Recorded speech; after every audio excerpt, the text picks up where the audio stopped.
Hello, welcome to Minecraft Let's Play episode 8. Today we're going to be doing an iron farm, and we're going to be heading far away from our homestead through our nether hub to our ocean biome, where we're going to be doing a lot of work later on. Now, not one person won our episode, or guessed our competition, from last week, and I can't really blame you for that, because the episode was 54 minutes long. So if you made it to the end, congratulations, I'm impressed. Now we're going to make this iron farm because, as you can see, I'm completely out of iron, totally empty. I haven't been mining in like 2 weeks now, and if we want to be doing larger builds, we don't need to be mining for hours on end. So an automated iron farm is going to be invaluable to us, really. Now we're going to be using the mechanics that we looked at last week from our villagers and villages episode, and if we go ahead over to the little mock village that I made just to show you how those mechanics work, I've actually converted that into an iron farm. Don't want to waste all that work that I did there, so it was easy enough just to use the villages and make this iron farm here. Now, what this does is, using the mechanics that we discussed last week, iron golems spawn, and they spawn into the water and then get swept down to our kill chamber in the middle there, which is the lava you can see. And it's pretty simple build, really. 3 blocks above the water, we've got 20 beds. 2 blocks above that, we've got our villagers and our workstations. And that will allow golems to spawn within a certain radius, which we have covered with water, and then put some leaves around the exterior to stop them from spawning on anything else we don't want them to spawn on. So if you just watch this, you can actually see it in action. You can see the golems going into the middle there and being destroyed by the fire that will then fall into our collection system, which we've built underground, and then be deposited with iron and stuff. So if we just watch this for a second, you can see closely how this actually works. The great thing about this system as well is it takes care of any cats that come along, because as we discussed, if you've got 10 cats in a village or build involving villagers for iron golem use, the 10 cats will stop the golems from spawning, so this kills off the little pussy cats too. So you've got to have a certain level of detachment there and not get too sentimental over the cats.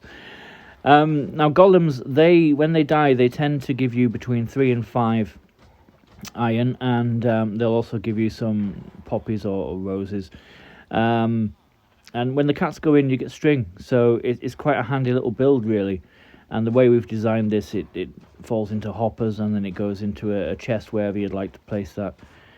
But you can see, with 20 villagers here, 20 workstations and 20 beds, we're spawning quite a lot of iron golems. It is possible to have 2 iron golems at the same time, and because we're cycling through one after another, it goes quite quickly. So it's quite a high producing farm where we're never going to need to go mining for iron again, which is great, really, when we want to be doing our larger builds that we're going to see in next week's episode. We're going to be doing a skyscraper right next to this build here. I like to do these builds in isolated areas where we're going to start building new things. Now, you couldn't just possibly have 2 iron farms next to each other because of the building mechanics with villagers. If they're within 100 blocks of each other, they're going to interfere with each other. So what I tend to do is, in different areas, different biomes that I'm working in, I'll set up a farm in each one. So when I'm within the radius of the farm working, it will actually work, because one problem with these kind of farms is that if you're away 200, 300, 400 blocks away, say back in our homestead, this farm will not work. If you've got 100 iron left in your chest there when you leave, you'll find 100 iron in your chest when you get back. They're not just completely automatic that way. You have to be within a certain radius, which is roughly about 100 blocks, I think, for these to actually work. Now, if we go underground, I'll show you the way that our collection system works. You don't need all these hoppers. This is just for me for later on. Now, our collection system, it's 3 blocks deep. We've got hopper on the bottom block, 2, 3 blocks with our signs in that's going to stop the lava from going through. But what that actually does is it lets the golems fall through. And because the golems are 3 blocks tall, their heads, oh, you can see one coming through right now, their heads will be stuck in that lava and it will kill them, allowing the iron to fall through into our hoppers. Because if we covered all these blocks right down to our hoppers in lava, the lava would also destroy the iron, so you wouldn't be able to collect anything. Great kill chamber, 100% effective, but yeah, it works too well. So that's why we have the signs, you know, and why we have a 3 block high kill chamber. Now what this does is it deposits it into the hoppers, which run all the way back here. Again, you don't need to use all these. This is for a project that we're going to be doing next week, and it produces a lot. I mean, I spent about 40 minutes after I finished this farm just putting the fences down and you know, doing some landscaping, and I think we got like 7 or 8 full stacks. Just whilst I was busy doing other things, which is why I'm building it next to next week's project, because we're going to be spending 2 or 3 weeks on this skyscraper that we're going to be building next door. And this, whilst we're building that, will continue to make iron the whole time. So yeah, it's ideal really. So I'm going to take this iron back to our homestead and pop it into our sorting system. Now, it's been quite a long time since we've built this sorting system, and I'll be honest with you, it was a great sorting system for a starter. It holds, what, 33 different items, and it's got 2 sets of double chests, but, you know, I play this game a lot, and it's getting a little small for me now.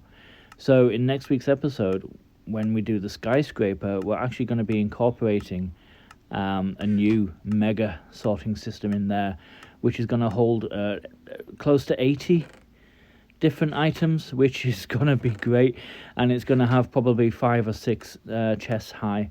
So come back for that for next week. It'll be good. Now we're going to head through to our ocean biome through our ice road and nether hub. If you didn't see that video, go back and watch it. It was a really good one. And the first thing we're going to do is, you know, sleep.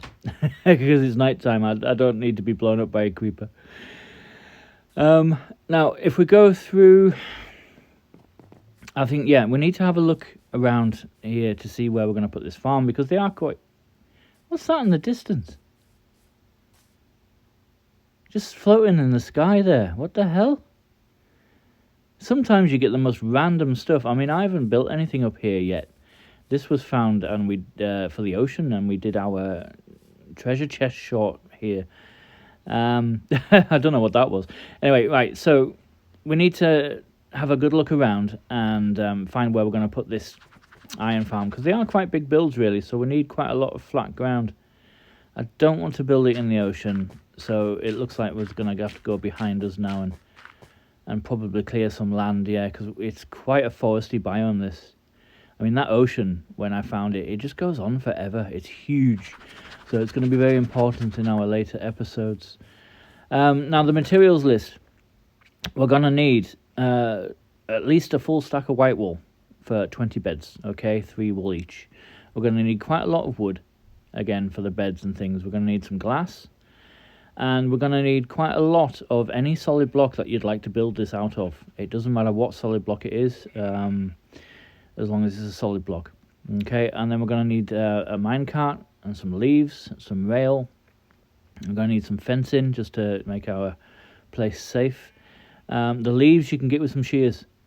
Okay, they're nice and easy to do. Then we need some water buckets and some lava and some hoppers. So it's quite a cheap build really, and we'll probably pop some fletching tables in there as well, because like I said in the last episode, they're really cheap to make, and the flexion tables also work in the rain, so they're still producing golems even in the rain. So what I'm going to have to do is clear off all these trees and level some of this ground off. So I will go ahead and do this, and I'll come back to you once it's finished, just so you don't have to watch an hour of boring stuff, okay? Right, so we're back again, and I've put a little bridge across from our nether portal, put some fencing around just to keep us safe, and I've took the ground down a block as well, because I like to have this sunk down just 1 block. Now, our kill chamber, it was a 3x3 kill chamber in the last episode. I'm going to try doing this 2x3. The only thing it changes really is just the configuration of the beds at the top. But we'll figure something out when we get there. It's just to save iron, to be honest with you. It's saving us 2 chests and 2 hoppers. So if we'll put these away, and we'll take some of our solid blocks. And we'll put the floor in and get the kill chamber set up. And yeah, it's an easy build, but it's quite a big one, so it does take a little bit of time. So just be patient with it. I mean, a couple of hours really should get this build done. So we'll put our floor in all the way through. And again, you don't have to do this. You could literally do it on soil if you wanted to. That would be fine. That would save you a lot of materials. But then I'm going to put a wall around the outside just to hold the water in. Now, it just has to be 1 block high, but right the way through.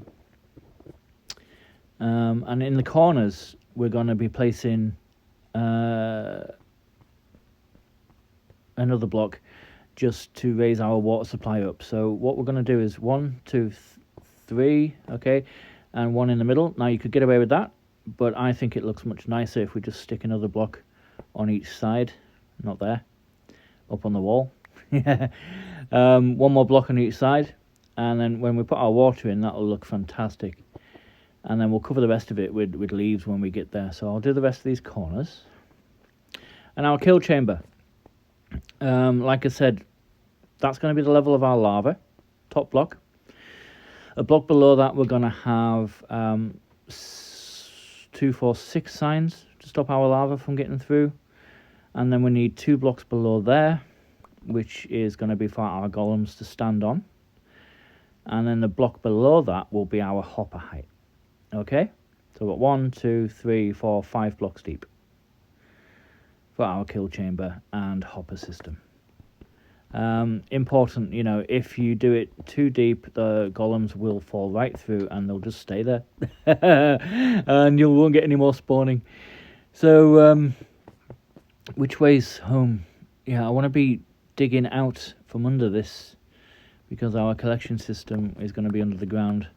You can take these any way you want to. Okay, you could leave them really neat and small and just dig a tunnel like I'm doing right now, and go under the build to get your iron, or you could put hoppers all the way to the outside and some kind of raising system, which we did in our... Oh, that's ironic. We're building an iron farm and we found iron.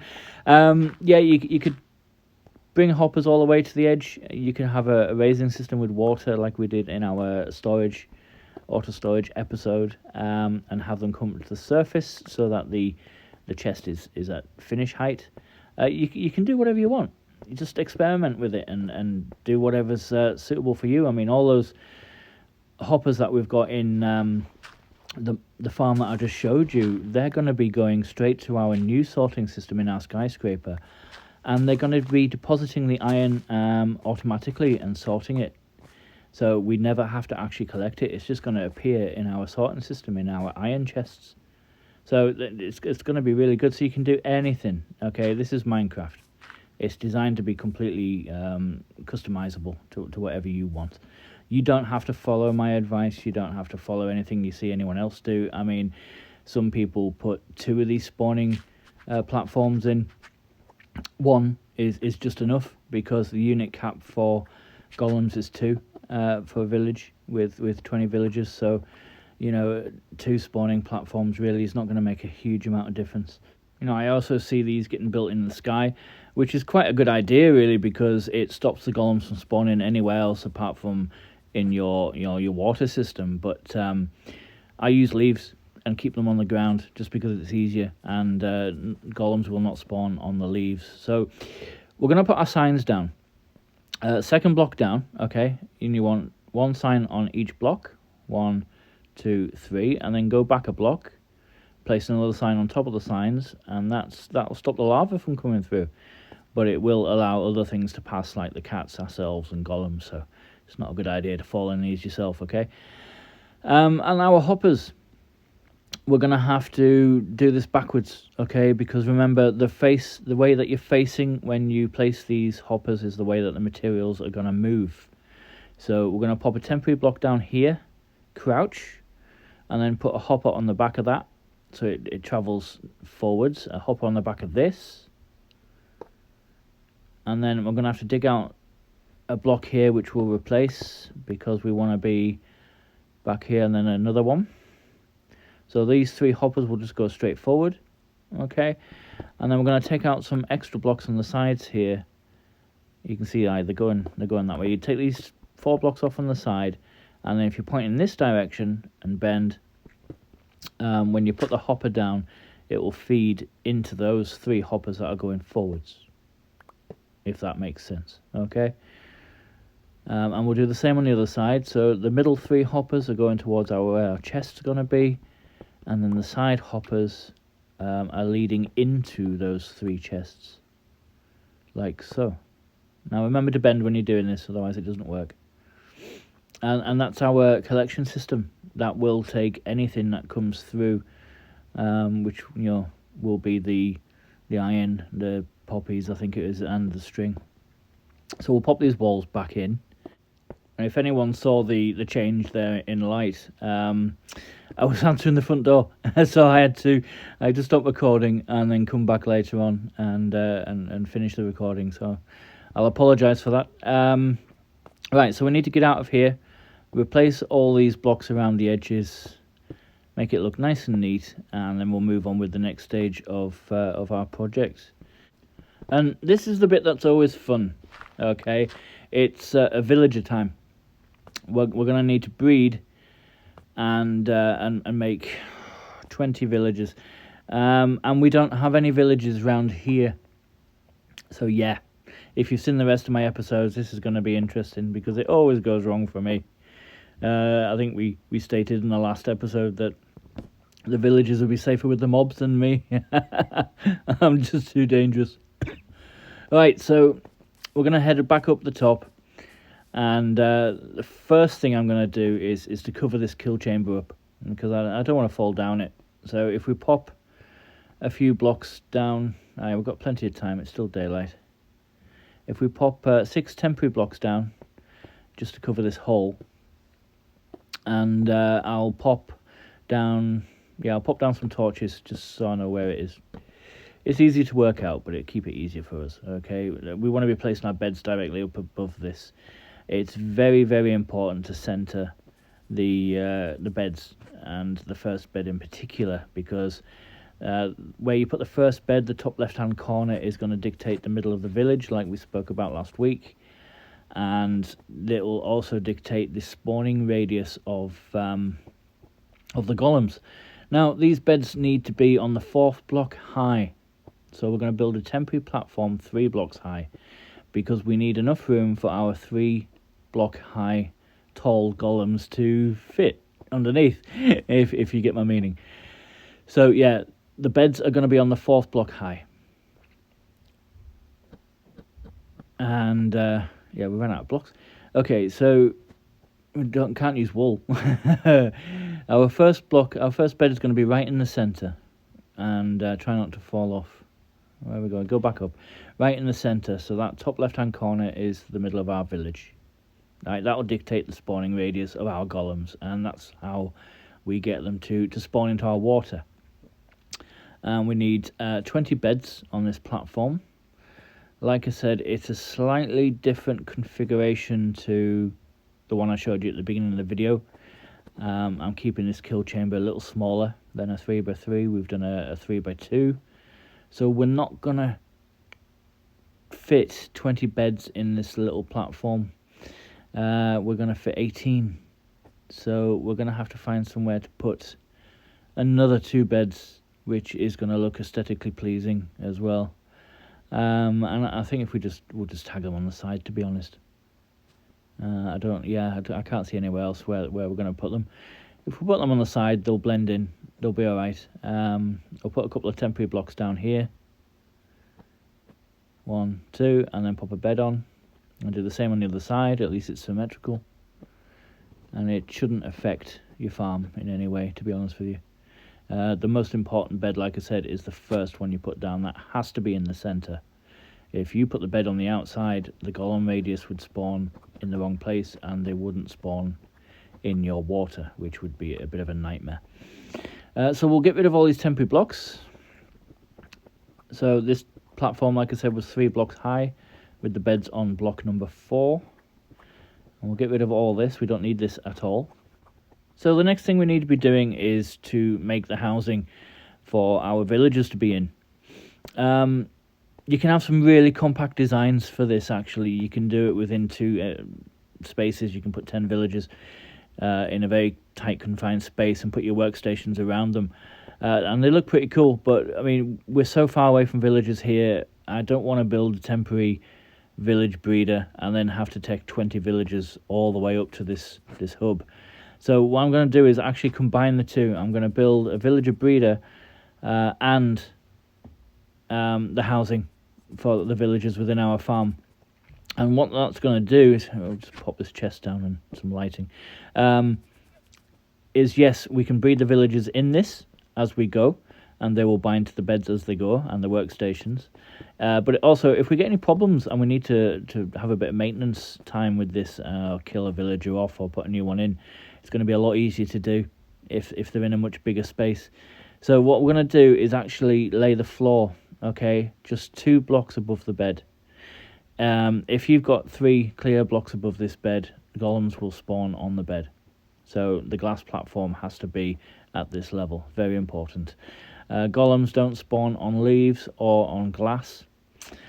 You can put slabs down in areas to stop things from spawning, but I have seen golems spawn on slabs. So glass and leaves are much, much better, okay? And they're easy to get, so that's absolutely fine. So that's our floor complete. We'll get rid of all these. And we're going to need a temporary platform just to bring our villagers up here in a minecart and rail system. So we'll just build a little temporary platform on this side. And we're going to want to be building the sides of this chamber up by 3 blocks high. 3 blocks high.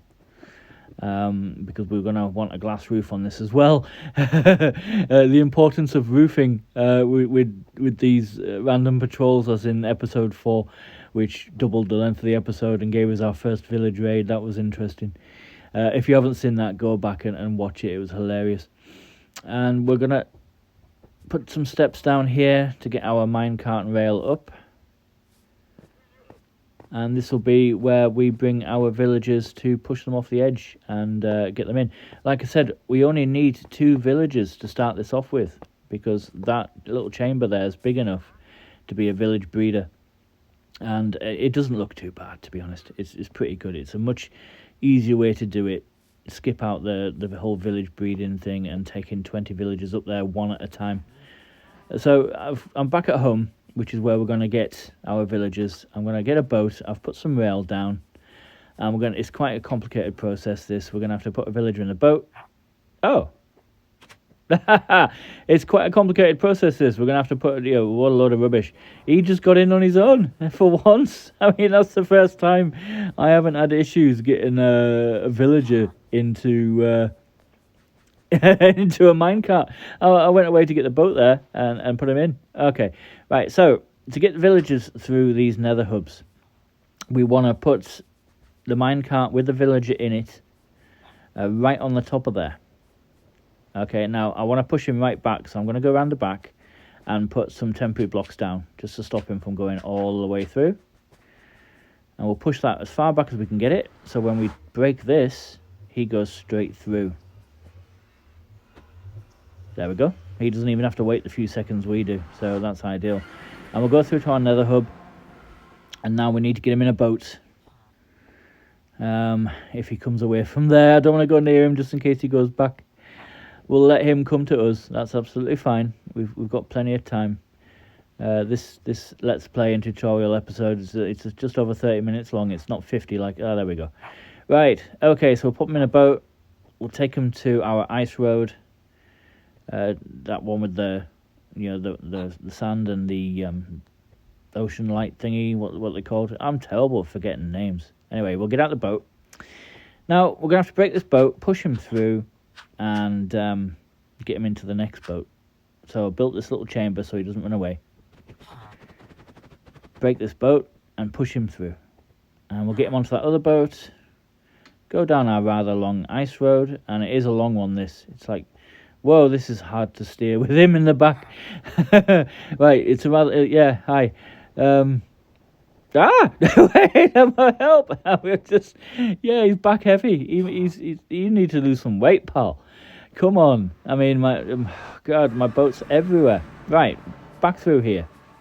We're going to have to build just a little. I don't want him running out of here. When we get him through, I don't want him just to leg it. We want him into our little villager breeder. So I'm going to put a little makeshift chamber here.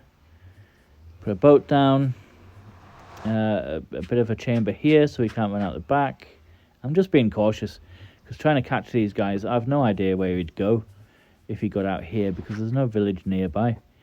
And we'll go back through, and then we're going to break his boat and push him through, and hopefully he doesn't try and run back up the ice road. I'll just reverse him in, get him as close as I can. God, these are great transport systems, these, but they're so hard to control boats on. We'll push him through. That's it. Easy as that. And he's not going to be able to run away, so we just need to pop in the boat again and get him in this boat. Yay, a bit of planning. Look at that for a change. A bit of planning and it worked easily. You know, I haven't been running around for 20 minutes like I normally do. It's all downhill from here. Literally, probably will be. And what we've done is we've put down a few bits of fence just so that we can get him in here and take him out of this boat, and we need to transfer him back into a minecart to get him up there. Okay, so we'll take down this bit of fence. There we go, bit of an axe, that'll be better. And we'll go through, and we're just gonna jump out the boat and replace that bit of fence so he doesn't run off. Put a minecart down and break the boat. Oh, got a pig. Sorry, pig. Right, we need to... Oh, he got straight in. I was just about to say we need to try and wangle him into this, and he just ran off straight in.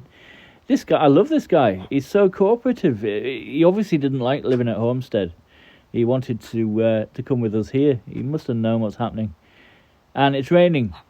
Yeah, great, because they freak out in the rain. So I'm not going to be able to push him in, am I? Yeah, and it was going too well. That's wasn't it? It was just too easy there for a minute. We just need to get him in. Just he can't go anywhere. I mean, we've built this little platform so he can't escape there. We'll go in the boat.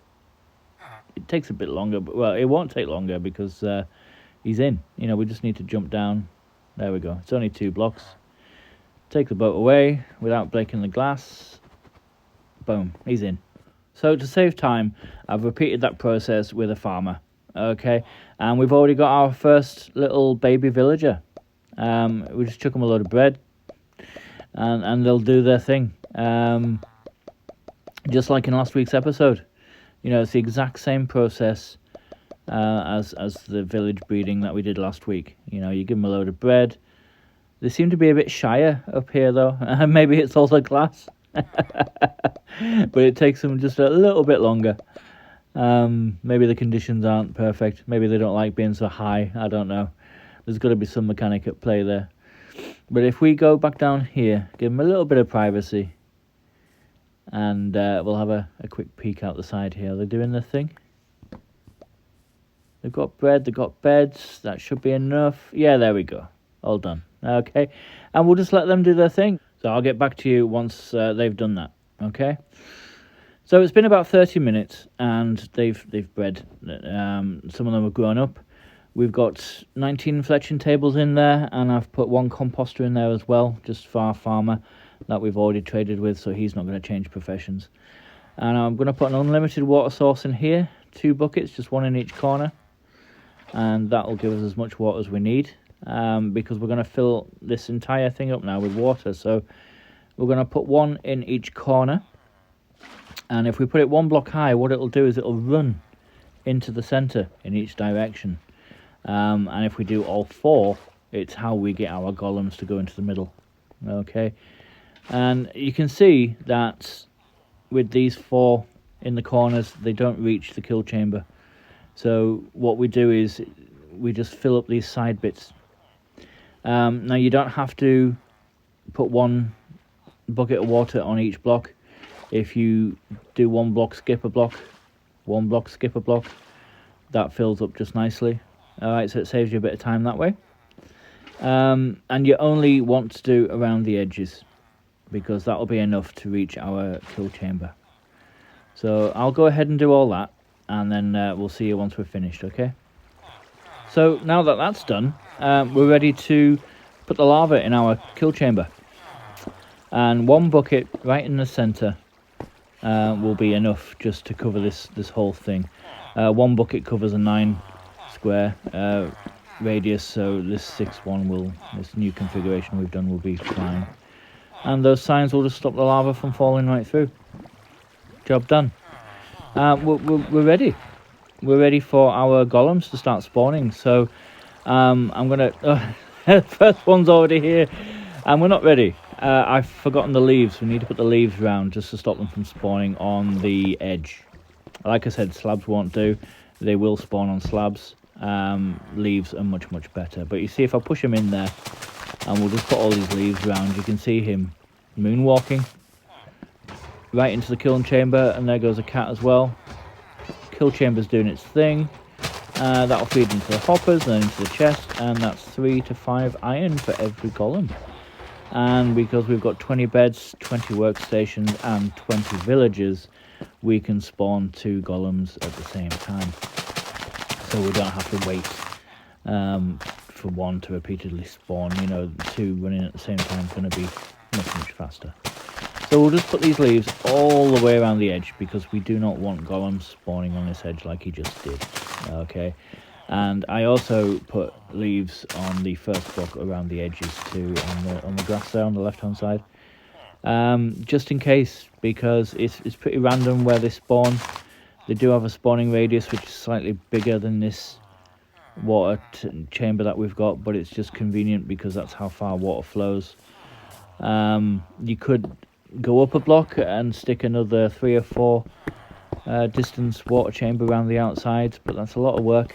I found just sticking leaves on the walls and sticking some leaves around the edge, like we're going to do here, is enough, because they'll detect these leaves and they won't spawn, because the game looks for a 3x3 radius square to spawn these golems in, and these leaves will disrupt that. If you do get them spawning outside of this, which I have never seen, just put more leaves down. Just bury them in the ground if you want, or have them at this height.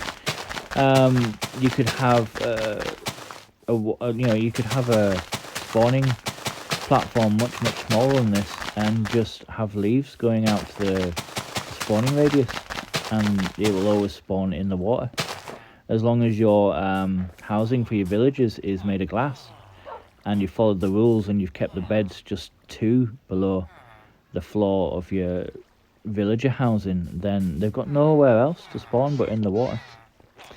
I've never tried to make it much smaller, to be honest. This is pretty standard design. Most people do it this way. Like I said, I see a lot of them. The golem moonwalking just never gets old. It's absolutely amazing. Yeah, you can build these in the air to stop spawning problems outside, or you can put leaves around the outside to stop them from spawning. It's entirely up to you. It's whatever design you would like to do, and it's as easy as that. That's it, done. It went pretty well this week. There was no major problems. This is working really quickly, and we're gonna have we're gonna have plenty of iron in no time. And like I said, these only work when you're in the general vicinity of these farms. So this is why I build more than one. I'm going to be doing a lot of work over here in this biome with the ocean. I think one of our future projects, this is going to be kind of an older quarter, where we're going to have some more... Hello. We're going to have some older projects here, You can see 2 golems at once there. We're going to have a huge pirate ship and a dock, which we're going to build out here. And where I showed you the farm at the beginning of the episode is going to be quite a modern area. So we're going to travel in time, so to speak, and that's going to be full of skyscrapers, and we're going to have an airport there and some more modern looking buildings. So this is just how I like to do things. You know, I like all kinds of different builds. I like modern builds, I like old builds, so this is a way that I can do that. And you can see iron is going in there flawlessly. 36 iron already, 38 iron already, you know, and it's barely been going, what, 3 or 4 minutes? Amazing. These things are great. You'll never have to mine for iron again. So competition this week is to tell me how many stacks of iron I had in that original chest in the start of the video. Okay, get your name on that scoreboard. Thanks for watching. Don't forget to like and subscribe.